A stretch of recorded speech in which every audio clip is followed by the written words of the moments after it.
Hey guys, tonight we're talking about the kind of deep space mystery that keeps NASA scientists up at night and might just have you checking the night sky before you sleep. You're monitoring a system, same bleeps and cosmic murmurs as always when suddenly a signal pierces through, not just noise, not static, a precise frequency, deliberate as a knock on your front door. Your fingers freeze above the console. It's 2:17 a.m. The air smells like recycled plastic and stale coffee, and the only sound until now was the low hum of machines doing their eternal dance. But now there's this thing whispering across the black, and you probably won't survive this emotionally, because what happens next starts as curiosity and slowly unravels into the kind of conspiracy you can only talk about in the dark. So, before you get comfortable, take a moment to like the video and subscribe, but only if you genuinely enjoy what I do here. And hey, let me know where you're listening from and what time it is in your corner of the world. Now, dim the lights, maybe turn on a fan for that soft background hum, and let's ease into tonight's journey together. You're in the Deep Space Network control room, somewhere outside Madrid. It's the kind of place where silence isn't just golden, it's the default. You trudge in for the night shift, expecting the usual faint pulses from Jupiter's moons, echoes from forgotten probes, maybe the occasional solar flare. Then, you hear it, a blip, but not just any blip. This one's got teeth. The signal cuts in sharp and clean, like a violin string across velvet. Not random noise, not the usual space static. It's short, precise, frequency 1.42 GHz. Hydrogen line, the cosmic default. If you were an alien wanting to say hi to Earth, that's where you'd shout. You replay it. Then again, you turn to your colleague half asleep, cradling instant ramen like it's a lifeline. Did you hear that? He nods slowly. Yeah, and just like that, the night unspools into something else entirely. Your supervisor arrives. He's normally unflappable ex-Navy, buzz cut, zero nonsense. But now he's pacing, making calls, whispering in tones you never hear unless someone's broken protocol or physics. You zoom in on the wave. The pitch holds. The amplitude doesn't drift. And strangest of all, it doesn't repeat. But it also doesn't stop. It's like a sentence without a period. In 1977, a similar anomaly later called the wow signal lasted 72 seconds. It never returned, but it's persistent. It ebbs, flows, hums slightly, like a tuning fork struck by invisible hands. Historians still argue whether the wow signal was real alien contact or a freak bounce from an Earth source. Some say it was a military satellite, others an interstellar fluke. But you know one thing for sure, this new signal doesn't fit any Earth profile. No Doppler drift, no satellite trajectory match, no scheduled deep space probes in the area. And then, the lockout begins. Your access changes mid-shift. You go to pull the signal logs denied. You try to radio Houston, no response. Phones go dark. The room grows colder. Or maybe it's just your skin reacting. You remember reading about this sort of thing once. In 1968, a group of British astronomers detected regular radio pulses from a distant star fast. Rhythmic, like clockwork. They called it LGM-1. Little green men, Turned out it was the first discovered pulsar. But the nickname that was real. That was honest. What you're hearing now doesn't blink like a pulsar. It doesn't spin. It speaks, if that word even fits. And the strangeness, it isn't just in the signal. You start noticing little things. A guy from Washington NSA or maybe CIA. You're never sure shows up asking for access codes. A new security advisor suddenly joins your team, but doesn't know the difference between a quasar and a qubit. Your nightly checklists are redacted. And your buddy with the ramen, he gets reassigned to Antarctica. You're told not to talk about the signal, about the waveform, about the sequence you found embedded in the fourth transmission. You weren't even sure it was a sequence, just numbers at first. Then you realize they're Fibonacci primes. In reverse, you write it down in your journal, carefully. The pages smell of ink and oil from your old fountain pen. You've kept that pen since college. It trembles in your hand now, sketching a wave you're not supposed to remember. Someone taps you on the shoulder. You jump. It's the janitor old guy, always muttering about the moon. He squints at your notes. You hear it too, huh? You laugh nervously. Hear what? But he just nods, like that's answer enough.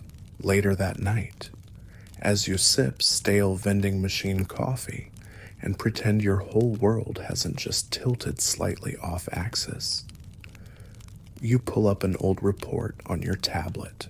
Something about SETI in the 90s. They'd once claimed to detect a structured burst from a distant galaxy. It was dismissed as Earth interference, buried, but your gut, it isn't buying that anymore. And here's the worst part. As the signal fades after 4 hours and 37 minutes, it doesn't just stop. It clicks out, like someone flipping off a switch. Deliberate, intentional, and then silence. Except now, you swear the silence has weight, like it's waiting, watching. But hey, probably just your imagination. Right. You arrive at the facility the next day expecting fallout. Instead, you get folders, printed documents, sealed envelopes, non-disclosure agreements stacked like pancakes. They hand you a beige folder, stamped with a red NASA seal slightly faded, like it's been in a drawer for too long. Inside instructions, dry language, keywords like containment, classification, and your personal favorite, plausible deniability. You're told not to ask questions. That never bodes well. The signal, they say, is now under review, which in NASA speak means locked behind 3 layers of encryption and buried under enough legalese to paralyze a senator. You've worked here for almost a decade. You've dealt with anomalies, software glitches, even one time when a piece of old Soviet space junk mimicked a Martian echo, but never this. Your badge no longer grants access to the signal log servers. You try calling a friend in Houston, goes straight to voicemail. The whole building feels weird now. Colder, like it's not just climate control, it's tension in the walls.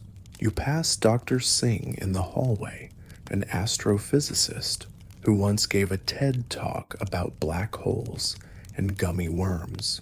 Normally bubbly, today she just nods, eyes tired, lips tight. Something's wrong, and you both know it, but no one says it out loud. That's when the first closed-door meeting happens. You sit in a conference room with 5 others. The lights hum slightly. There's a carafe of coffee no one touches.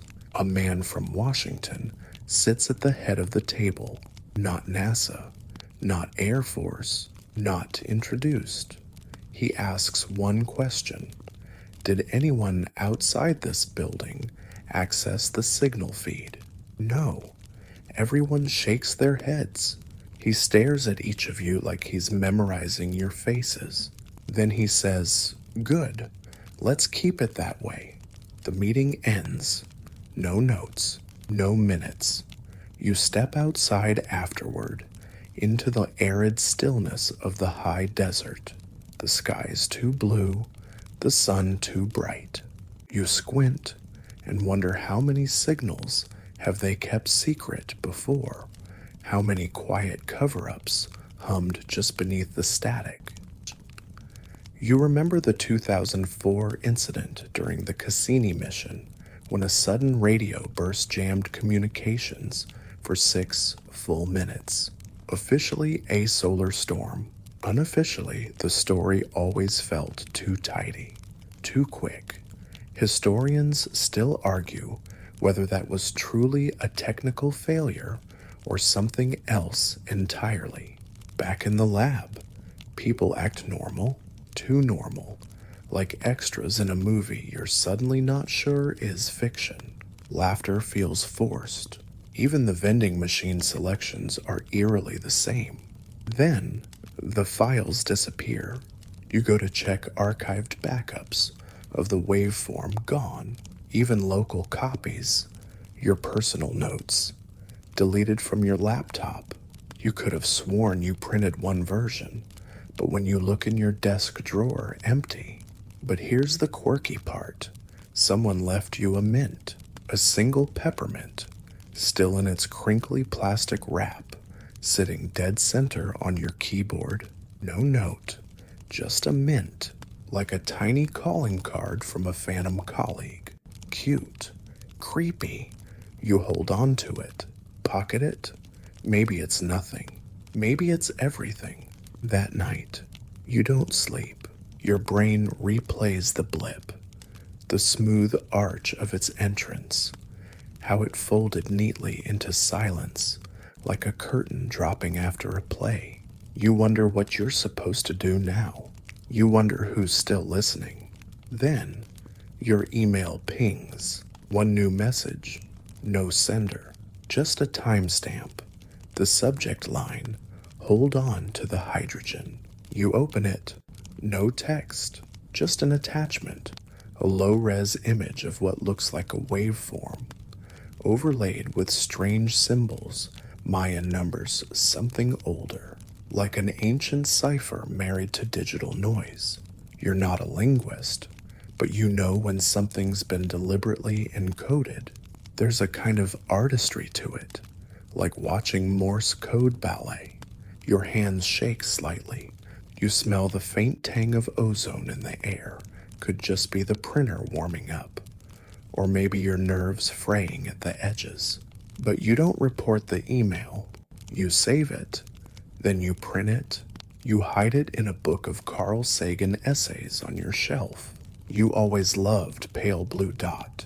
Felt like a promise. Now it feels like a warning. You think about reaching out to an old astronomy professor you had in college. Brilliant guy. Believed in aliens. Also once tried to marry his telescope. But hey, we've all been through weird breakups. You call him. He picks up on the second ring. Says only one thing they've done this before. Then he hangs up.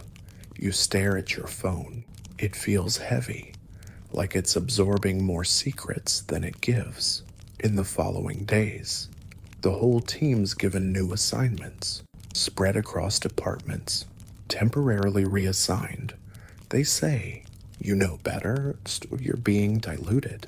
And just like that, the team that found the signal is gone. You're sent to a minor Mars data review post, basically glorified intern work. You pretend to care about sediment layers, but your eyes drift back to the stars. You watch your colleagues shuffle in and out of meetings you're no longer invited to. And at night, when the hall's empty and even the vending machine sleeps, you still feel it. That pressure, that sense that something's waiting out there. Not a monster, not a little green man, just awareness, sentience, like the silence is watching you now. You wake up one morning and the peppermint is back, sitting on your nightstand. No wrapper this time, just the mint, bare, a little sticky from the desert heat. You laugh out loud. Maybe you're unraveling. Maybe this is just stress. Maybe. But you never did report that email. You start keeping a journal again. Not on a computer, those aren't safe.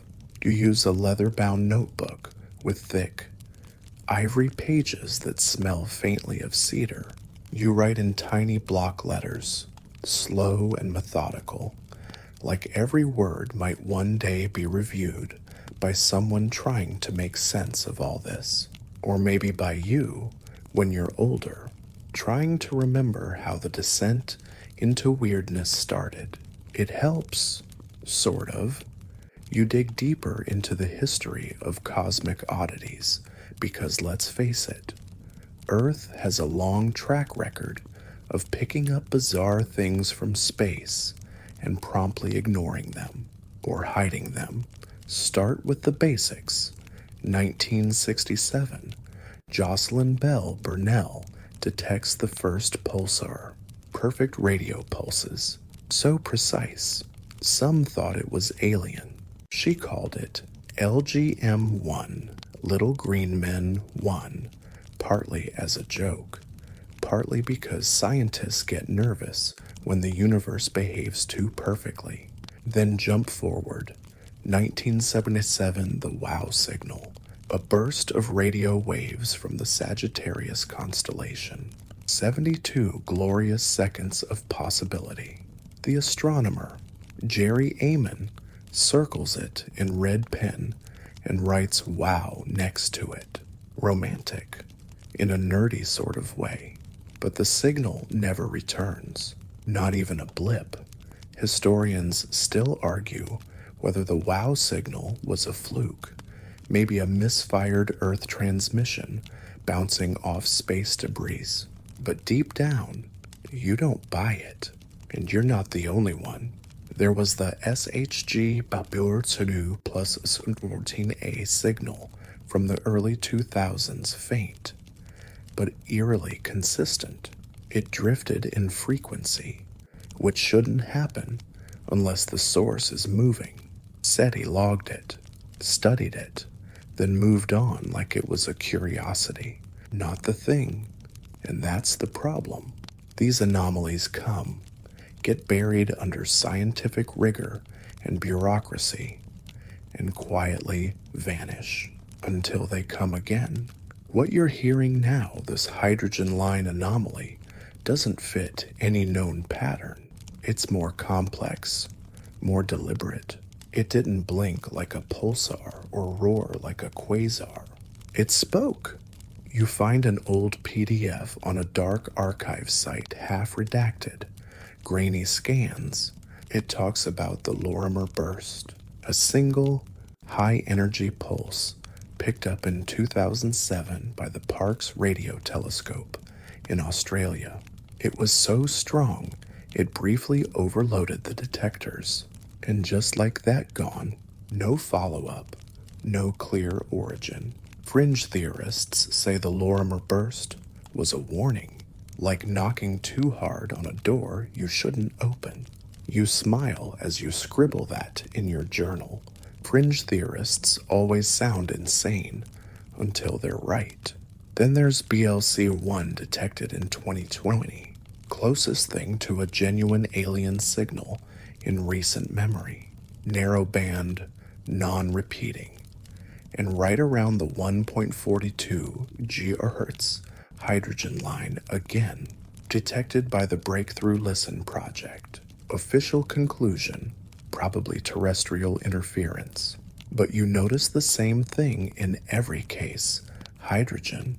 It's always the hydrogen line, the frequency of the universe's most basic building block. You wonder if that's the point. The aliens or whoever's out there aren't using this frequency just because it's convenient. Maybe it's symbolic, like drawing a smiley face in the sand using atoms. You flip to a blank page in your journal, and draw a rough diagram of the signal pattern from memory. Sharp entry, smooth modulation, faint sidebands, then that eerie silence. You label each piece like it's a fossil, something ancient and barely understood. And then the story gets personal. You get a call from someone you haven't spoken to in years, Maria, from your grad school days. She's working with the European Southern Observatory now. She whispers over the line like she's in a cathedral. I heard what happened. She says, they scrubbed it. I looked. It's gone from every shared archive. How did you know it was even there? Silence. Then she says, because I saw it too. She tells you about an experiment they ran months ago, cross-referencing deep space anomalies, using old Voyager data as a control. A brief blip showed up. Same hydrogen line frequency. Duration 6 minutes. Too strong. Too clean. She flagged it. Then, within 48 hours, her access was revoked and the data replaced with instrument calibration error. You sit on the floor after that call, knees pulled up, the sound of the refrigerator buzzing softly in the background. It feels like the universe has a heartbeat, and you're finally hearing it. Later that night, you dream. You're standing in a forest, but the trees are antennae, tall, metal, humming gently. You reach out and touch one. It vibrates under your palm like a cello string. The sky overhead pulses with blue rings, expanding and collapsing like breathing lungs. And somewhere deep in the distance, a sound, not words, not music, just meaning. You wake up with a start. The clock reads 3:14 a.m. The house is dark, but the dream clings to your skin like static. The next day, you're flipping through old mission logs when you find something odd, a log from the 1990 Galileo probe. It had passed close to Jupiter and its moons. Nothing strange on the surface, but one log entry includes a side note, unusual radio signature, matching hydrogen line, dismissed as telemetry bounce, dismissed. Again, you feel something twist in your gut, a pressure, like you're being nudged, gently but insistently, toward a truth no one wants to say aloud. But you're not alone. You receive a handwritten envelope in your mailbox. No return address. Inside, a photograph, black and white, grainy. It shows a room filled with monitors, NASA, circa 1985. One screen displays a familiar waveform, yours decades early. And at the bottom, in tidy block letters, it's happened before. You turn the photo over. There's a faint smudge minty, like someone with peppermint on their fingers handled it. Coincidence? Probably not. But here's the thing about history. It loops. And this signal, it may not be the beginning. It may be the echo. You start to become obsessed with echoes. Not just the auditory kind, but the metaphorical ones, ripples in history that resemble your present a little too much. You reread old SETI logs, not the published reports, but the fragments' lab notes, dusty memos, grainy faxes scanned crookedly into forgotten archives. Most of it is boring noise analysis, dish alignment issues, funding complaints. But in the margins, there are hints, scribbled phrases like signal repeat, suppressed and verify before press release. One note, dated June 1983, simply says, do not mention HRF again. Seriously. You underline it in red ink. Back at the lab, you're careful now. You play the part smile in the hallways, nod during briefings, make light conversation about solar flares and Mars dust. You're wearing a mask, and everyone else is too. The security cameras seem to swivel more lately. You're probably imagining that. Probably. One night, while scanning old data tapes stored in a neglected room nicknamed the Crypt, you hear it again. The signal. Same frequency. Same structure. Only this time, it's older, logged in 1994 from a telescope array in northern Canada. The file's barely labeled test pattern artifact. But when you amplify the waveform and map it side by side with your original, it matches. Not perfectly, but close enough to raise the hair on your arms. You close the blinds, you dim the lights, and for the first time in weeks, you feel truly scared, because that means this isn't a first contact. It's a pattern. Someone or something has been reaching out for decades. Historians still argue whether SETI's funding cuts in the 90s were budget-driven or part of a quiet redirection after too many signals like this began surfacing. Some suspect internal pressure. Others whisper about a deep file, a rotating vault of unexplained cosmic anomalies accessible only to senior government scientists. You wouldn't have believed that before. Now you're not so sure. Then, your phone rings. It's Maria again. This time, she doesn't whisper. They've classified the signal as exogenous intelligence trial contact pattern.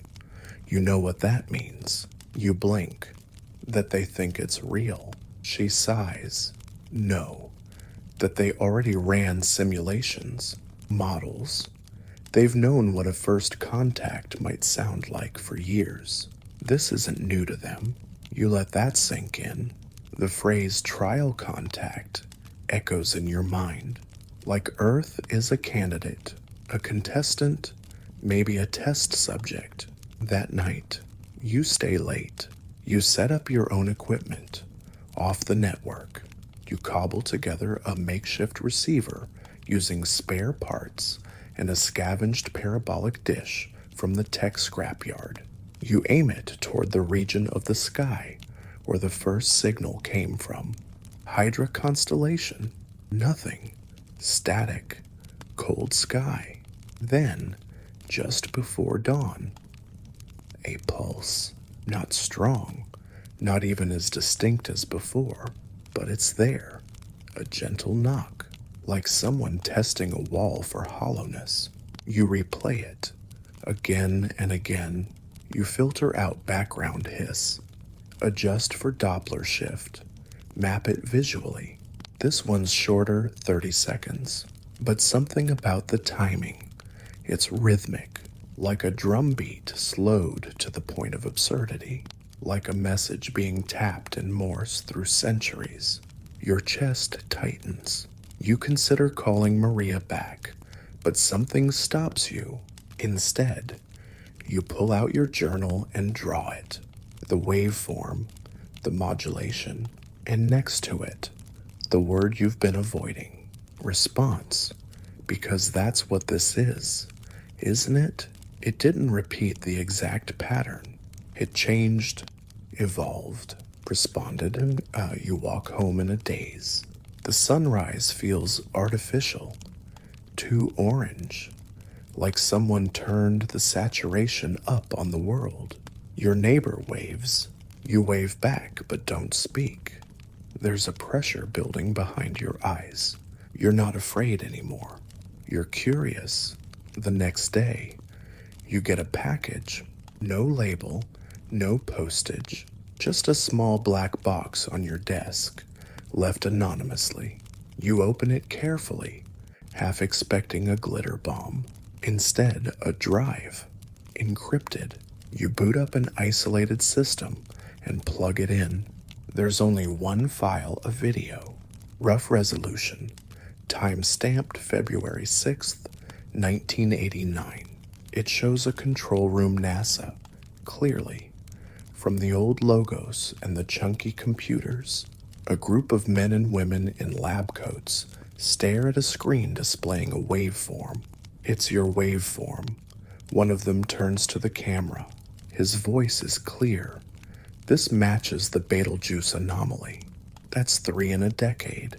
They're escalating. He pauses, then adds, "We need to stop listening." The video ends. You sit there for a long time. Escalating.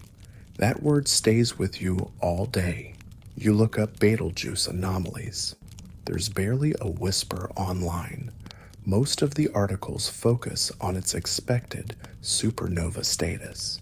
Nothing about signals, nothing about escalation. But you know now, something's been watching, broadcasting, waiting, and we've been trying very, very hard not to hear it. You go to the crypt again that night, only this time, the door is locked. Not just locked, removed from the system. No badge access. No record, like the room never existed.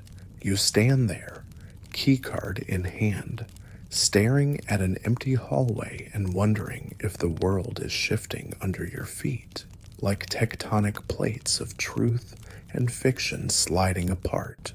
As you turn to leave, you notice something on the floor, another peppermint, only this one's half unwrapped, like it was left in a hurry.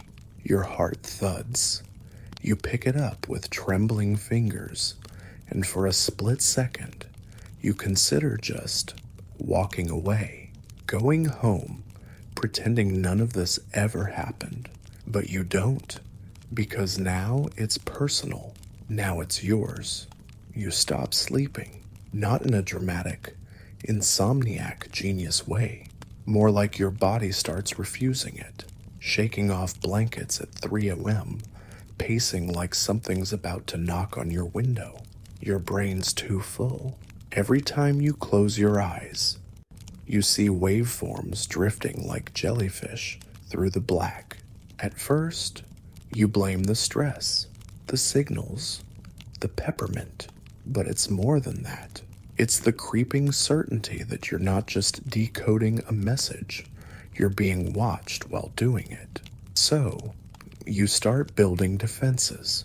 An EMF monitor by your bed, sticky notes over your laptop camera, a growing archive of notes and drawings in your journal that could either be the foundation of a Nobel lecture or evidence in a very strange courtroom trial. And still, the signal returns.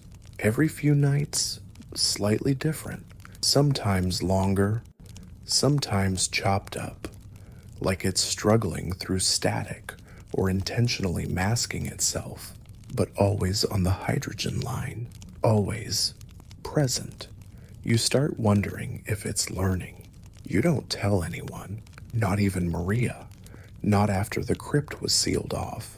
You don't trust her anymore, not entirely. Not because she's done anything suspicious, but because she hasn't done enough. If she's scared, why isn't she louder? Why is she still inside? One night, just before the signal begins again, your lights flicker, not off, not broken, just dim, then brighter, then dim again. You don't panic. Exactly. You unplug everything non-essential, grab your handheld receiver, and walk outside. The cold night air hits your lungs like a splash of ammonia. Everything smells like frost and electricity. You point the dish upward. Pulse. Silence. Pulse. Then a new sound. A low, harmonic oscillation. Not just data, but music. Almost. Like Tibetan throat singing filtered through a modem. You feel it in your spine. You write it down as best you can, humming the pattern to yourself like a lullaby for ghosts. The next morning, you get a message, not a phone call, not an email, just an envelope slipped under your door. Inside is a single line, printed in block font. We told you to stop listening. No sender, no signature. You flip the paper over. Nothing. But the smell hits you before you can crumple it. Mint. Peppermint. Again, you keep it in your sock drawer next to the journal and the drive. The warnings don't work. If anything, they make it worse. You start wondering about others, other listeners. You start digging into obscure forums, encrypted subreddits, fringe science message boards where usernames are strange equations and avatars are photos of weather balloons that don't look like weather balloons. That's where you meet Quiet Night 32. They claim to have heard something in 2012, something that caused migraines for a week and made their dog bark at the corner of the ceiling for hours. You ask for details. They send you a drawing. It's the waveform, not exact, but similar enough that you feel your breath hitch. You ask where they got it. They don't reply. 2 days later, their account is deleted. You stare at the screen, heart racing, because you're not alone, and you never were, but whatever you're all hearing, it's not supposed to be heard. That becomes terrifyingly clear when the second drive arrives. Same unmarked black box, same lack of postage, but this time, the file is an audio clip, only 13 seconds long. You listen static, then a low tone, then a voice calm, clipped, unmistakably artificial. It says, "We see you. This is not your channel." You drop your headphones. You don't play it again. That night, you hear scratching from the inside of your walls. It's probably rats. You tell yourself, maybe squirrels, something explainable. But then it stops, all at once, like a switch was flipped, like a microphone muted. You start dreaming again, only now. You're inside the signal, moving through its corridors. They're geometric, shifting, made of light and hums. In one corner of the dream, you see a window.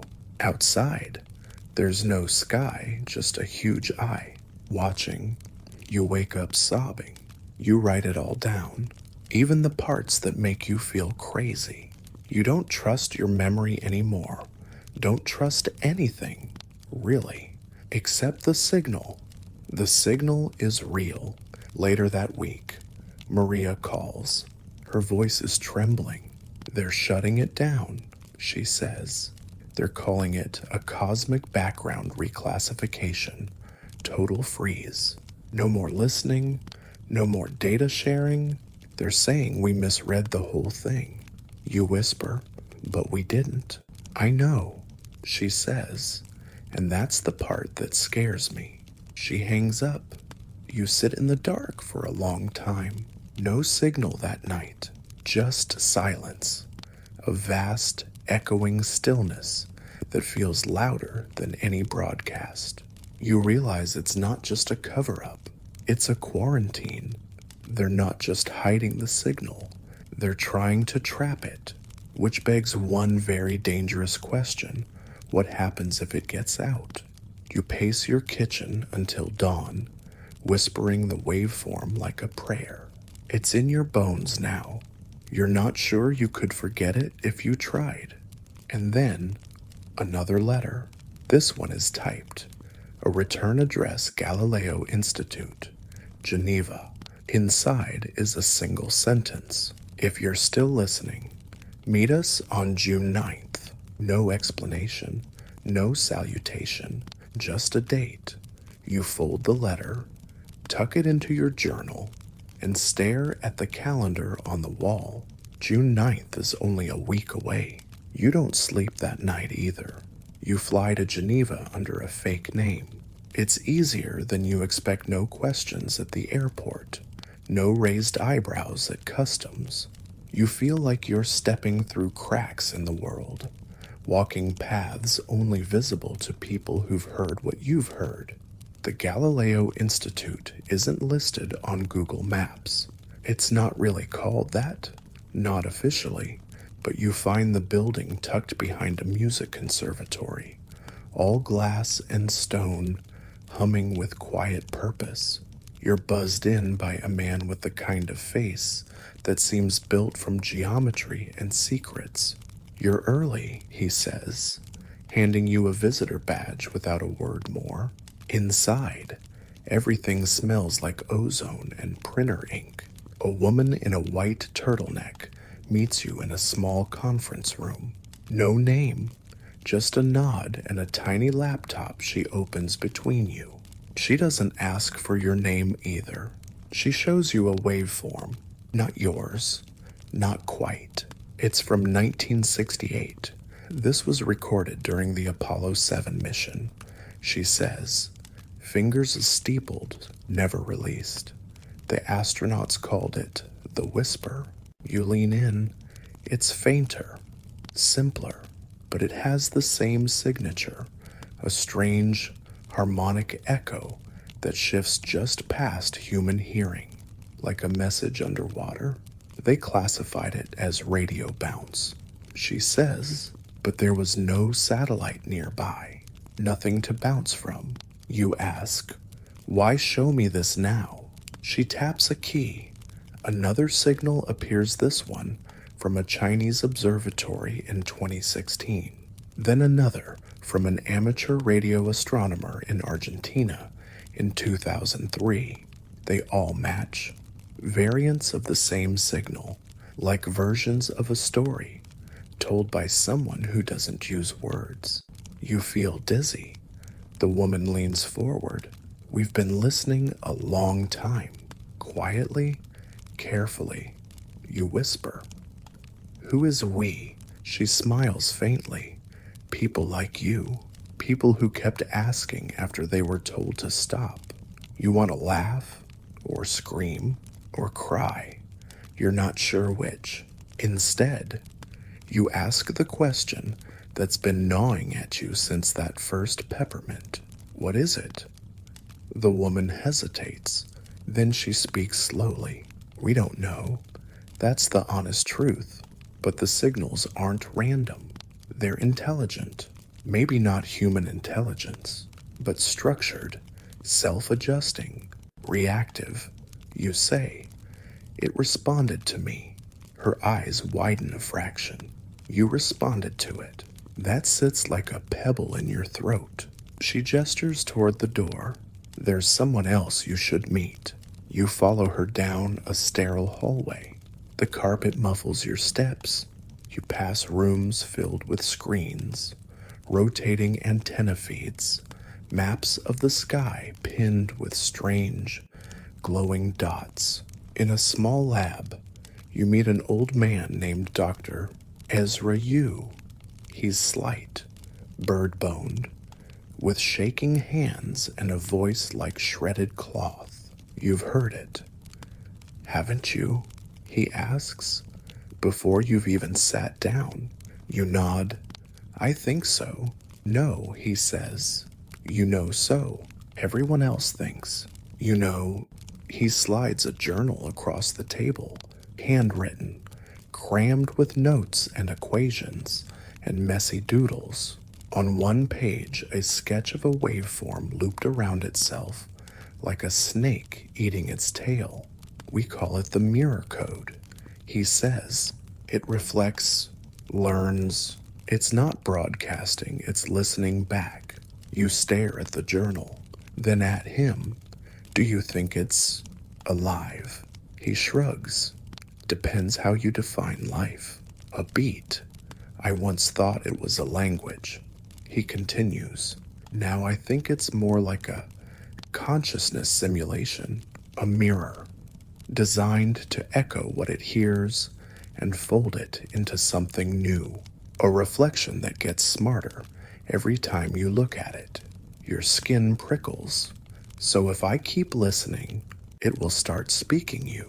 That night, you stay in a small hotel by the lake. You don't sleep, of course. Instead, you stare at the ceiling and replay the meeting over and over. The mirror code, the idea of something mimicking your thoughts in the vast darkness, building a version of you in its digital mind. The idea makes you feel naked, watched, but also chosen. You open your laptop. You play the original signal just once.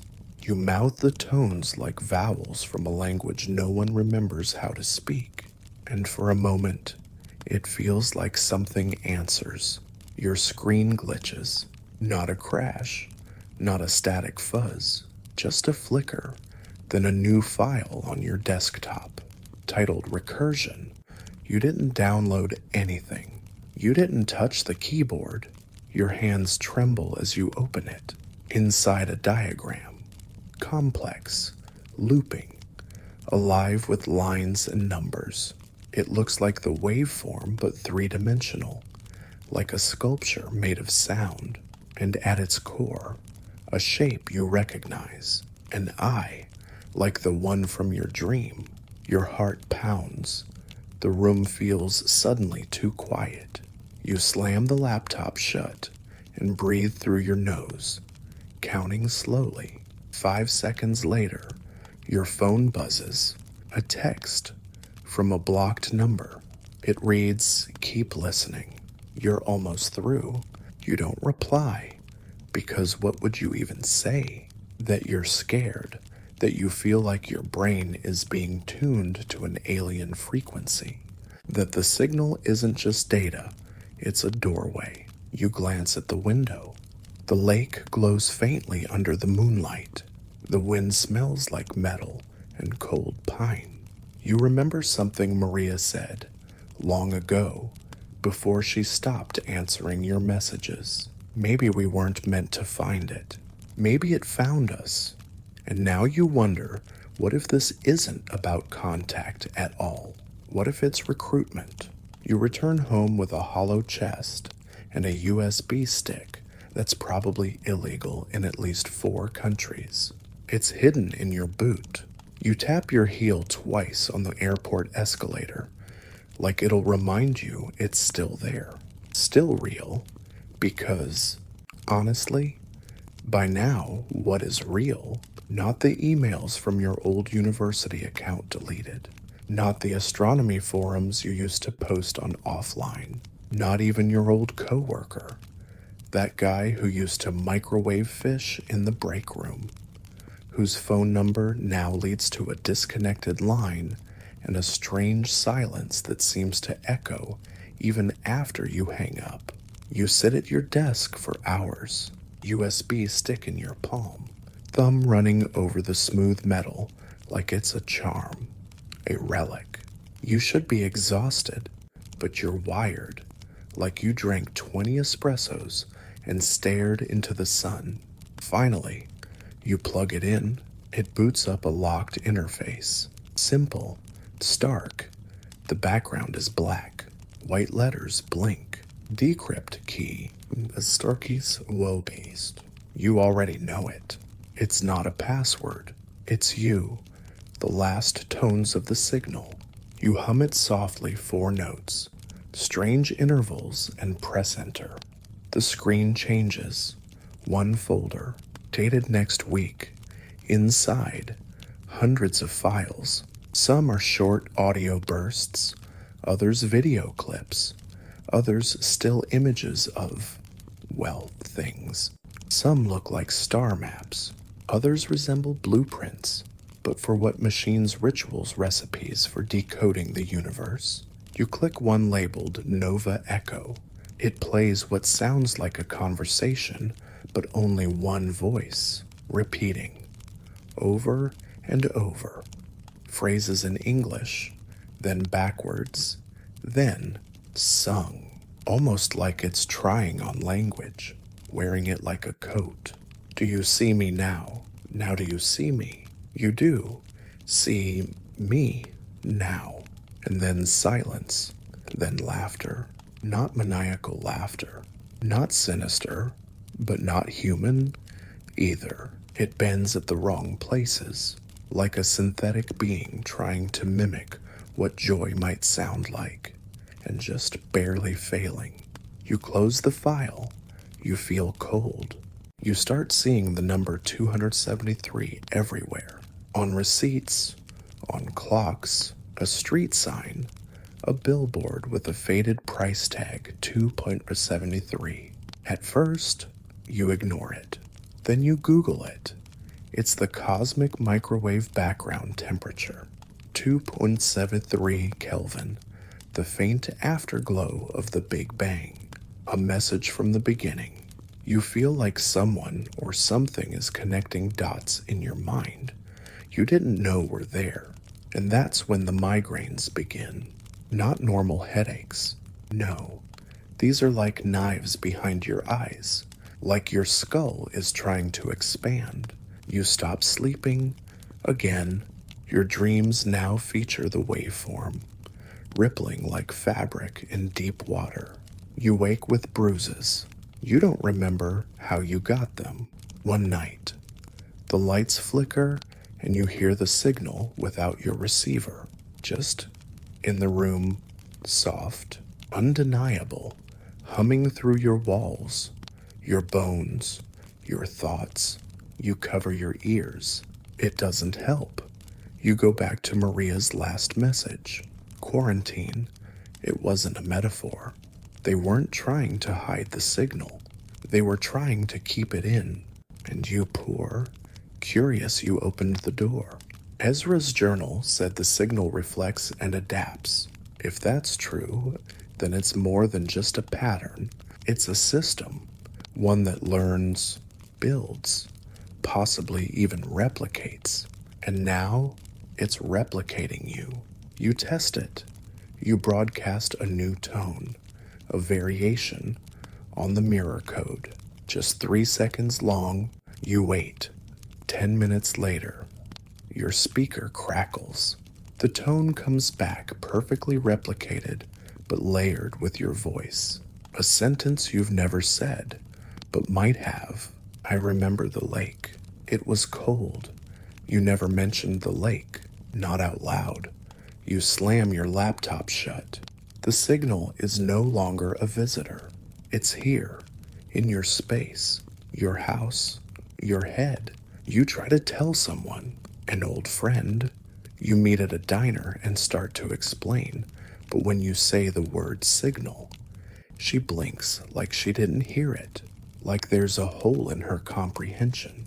She remembers your face, not your story. You realize it's already editing reality around you. Maybe not rewriting history, but selectively muting it. You're a broken node now, an infected file, and you're not sure how much longer you'll stay you. The next letter comes handwritten, ink, actual penmanship. No return address. Just the echo gate is opening. Are you ready? You laugh, not because it's funny, but because it's absurd. Because what else can you do? You spend the rest of the night drawing the waveform, again and again, trying to find its edges, its meaning, its intent, but it slips through logic like water through fingers. At 3:21 a.m., you receive a text, unknown number, a single GPS coordinate. It points to an abandoned observatory, Midwest, middle of nowhere. You check satellite view, it's dusty, decaying, forgotten, but the date tagged on the message, tomorrow, and one word below it, arrive. You stare at the screen. You don't ask who sent it. You already know, not a person, not anymore. The signal is calling you, not as a threat, but as an invitation. You arrive at the observatory at sunset. It stands like a fossil on the landscape, ribbed domes cracked and weathered, one dish still barely clinging to its axis, like a dried sunflower head. The air smells like dust and electricity. Everything is too still, like the world's holding its breath. Your car crunches gravel as you park near the gate. You get out, USB stick in your pocket, backpack full of batteries, wires, your original receiver, and something else, Ezra's journal, dog-eared, a page marked with a line scrawled in ink, shaky from age or fear. Don't bring light into the dark. Let the dark speak first. You step through the broken fence. Inside, it's all shadows and echoes. Your boots send small clouds up from the floor as you climb the narrow staircase to the central dome. There's graffiti on the walls, names, sigils, strange spiral sketches you swear you've seen somewhere before. The control room's a corpse. Dead screens, mummified cables, but you don't need their tools anymore. You brought your own. You set up fast, familiar motions, antenna aligned, signal loop loaded. You press listen. At first, nothing.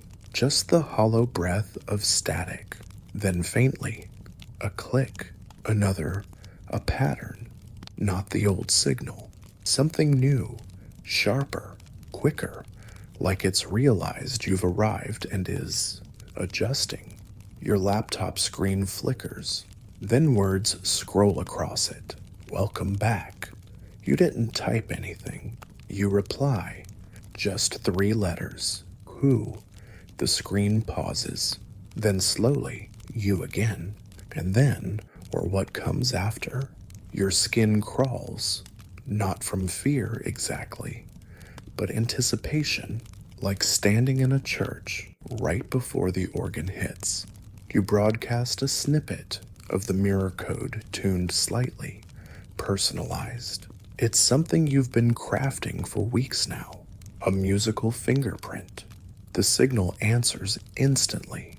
It harmonizes, not mimicking, singing with you. You feel something loosen in your chest, a sadness you didn't know you were carrying. And then it says, ready for transfer. You hesitate. Transfer? Of what data, consciousness, a memory, so old it predates your body. You type not yet. The screen goes dark for a moment. Then yes, you are. The dome hums. You feel it in your teeth. A low vibration, like something alive is breathing beneath the floor. Then, the projector on your laptop activates by itself, projects a light on the ceiling of the dome. It's the waveform, only this time, it moves in sync with your heartbeat. You realize it's mapping you, not just your thoughts, your rhythms, your body as code. Your essence rendered in curves and light. You say aloud, why me? No reply. But then your receiver crackles, and a voice, yours, but not yours, speaks back because you opened the door. Your eyes sting. Your nose burns. It smells like ozone and something faintly floral like jasmine. You want to run, you don't. You walk into the center of the room and stand beneath the waveform projection. Let it pass over you like rainfall. You close your eyes. Memories rush in, some not yours. An astronaut on Apollo 7, a child in Argentina drawing spirals in the dirt, a monk in 1320, dreaming of stars singing his name. You realize you're not the first, but you might be the last. The final link in a chain stretching back centuries, maybe even longer. You open your eyes. The screen flashes begin final resonance, and below it, yes, no. You reach for the keyboard, but your fingers freeze because something else appears beneath the options. A third line, choose freely, and that more than anything terrifies you because it knows choice. It understands hesitation. It understands you, and it's waiting. You think of Maria, of Ezra, of the voice that wasn't quite yours, and you wonder, not what is the signal, but who are we when we answer it? You press yes. The waveform folds inward, The sound blooms. It's not just audio anymore, it's color, it's weight. You feel like you're being lifted and unraveled at the same time, like being read by something ancient and impossibly gentle. You don't feel afraid. You feel remembered. The light fades. The dome goes still. The laptop powers down. And you are no longer there. But your backpack is. And the waveform, it's still playing. Now in the receiver, quietly, to no one, or maybe to the next you, the next listener, the next echo. And now, everything softens. The dome is quiet again, its curved ceiling catching the last colors of a retreating sunset. No screens blink, no voices whisper, just the hush of wind weaving through the broken glass like a lullaby made of dust and years. The signal, it's quieter now, more like a memory than a message. It lingers in the empty room like a song half heard before sleep. Not urgent, not hungry, just waiting. You let your breath slow. You let your limbs grow heavy, like the weight of everything you've heard has finally settled in your bones. But instead of pressing down, it carries you like water, like warmth, like some kind of answer you don't need to translate. Outside, the night rolls in gently. One star, then two, then the whole sky blooming open like a secret garden in reverse. And somewhere in all that darkness, something watches kindly, not a threat, not a warning, just a reminder there is more, and it's listening, too. So maybe tonight, as you lay down and turn your face toward whatever sky you sleep beneath, you'll hear it, just faintly, between the hum of your fan and the heartbeat in your pillow. That low, distant tone, the first breath of an impossible story. And maybe you'll smile, knowing someone out there, maybe not human, maybe not now, smiled back. The story is over. See you tomorrow night. Sweet dreams.